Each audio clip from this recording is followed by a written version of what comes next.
Alright, we are back. Yes, we're back. Lumalabog pa tayo, no? Bakit hindi naka-swimsuit? Kala nyo kayo lang, ha? Kaya namin ito ni Kuya Lar. Nako, itong latest chika naman natin, Kuya Lar. Papanindigan ba natin ito? Parang nangangawit na ako. Yun nga, masakit pala din, no? Tungkol to sa mga starstruck, top 3 boys na sumalang sa Summer Pictorial for Glossy Magazine. Ako, I was there. Kaya naman naglabasan ng pagiging hunk ng ating starstruck boys. Handa na kaya sila for sexy roles? Narito ang hunky boys of summer. Watch na sina Rocco, Enzo, and of course, the grand winner, si Steven Silva. Let's go, boys! Mga hunk ng Starstruck 5 sumabak sa isang sexy pictorial. Nito lang nakaraang Miyerkules ay sumalang ang grand winner na si Steven Silva, first Prince Enzo Pineda at second Prince Rocco Nacino sa isang pictorial para sa isang glossy magazine. Now we're gonna be on the cover, so parang sobrang astig feeling ko. Parang it's an honor to be na this early at in our careers na ma-expose pa kami this way. At the same time po, para sa amin, baguhan lang kami. Ibang level siya. At kahit first time na magiging cover boys, mukhang hindi kinabahan ng tatlo sa poses nila. At kitang-kitang nag-e-enjoy sila habang nakababad sa swimming pool.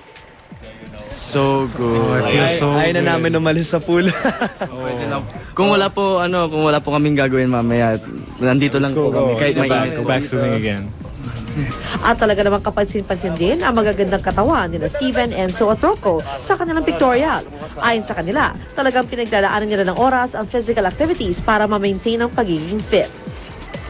Working out, eating right. Kasi if you do those things, parang you have more confidence. So for a pictorial like this, so parang not just for your health but also your confidence sa career. Ibig kayang sabihin nito, ready na rin sila sakaling may mag-offer ng mga sexy roles?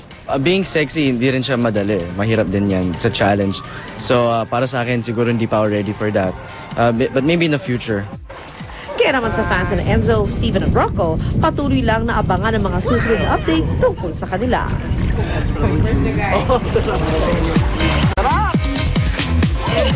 I nominate Rocco Nacino to be the next sexy, yeah, actor. to be the next hunk.